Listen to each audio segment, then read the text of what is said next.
Mr. Guzman, may baril ka? Tama. License? Mayor po. See that? Nagdadala ka na, ulingin kita ngayon.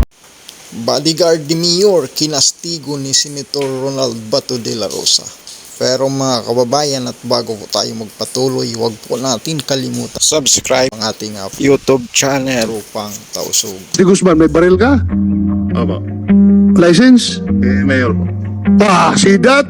Nagdadala ka na, ulingin kita ngayon. Nagdadala ka na baril ni Mayor, dala mo.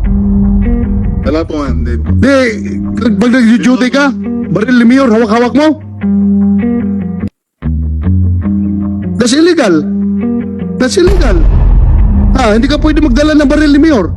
Kahit na lisensyado yun sa pangalan ni Mayor. Hindi lisensyado sa'yo. Pero po, Your Honor, ala po nagja-jogging na isa. Hindi lang sa jogging. Wala na tayo sa jogging dito. Dito tayo sa pagdadala mo ng armas.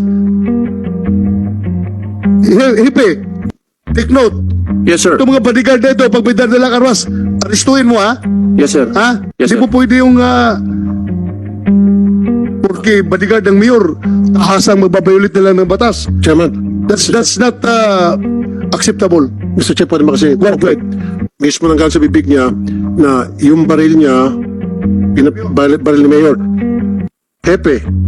So, hindi mo man lang chinek yung dagdag bodyguard niya na tinanong mo man lang sana si Mayor, Mayor, yung mga bodyguard mo, may mga lisensya ba yung mga baril nila? Hindi mo tinanong si Mayor? Na hindi ka na alarma na nagdagdag bodyguard si Mayor, mga civilian at long firearms pa.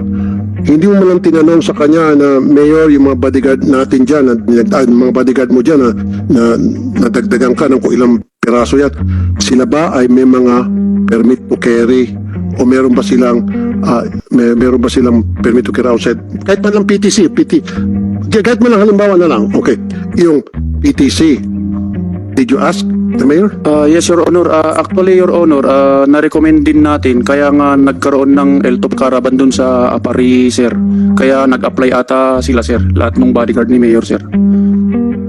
Pero ang ibig sabihin, nung umpisa pa lamang na nakita mo ng mga bodyguard niya, si Billian, at may mga dalang baril, hindi mo man lang sinita.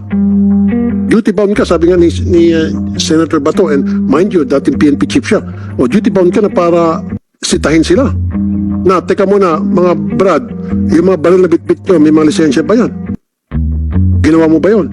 Kasi kung ginawa mo yon, na-arresto na sana mga to.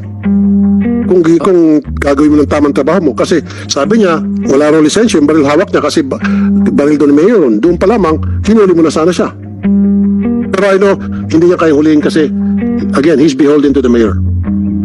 We understand. But then again, hindi mo na lang na napabayaan mo yung ganon, pero this time around, never na mangyari yan.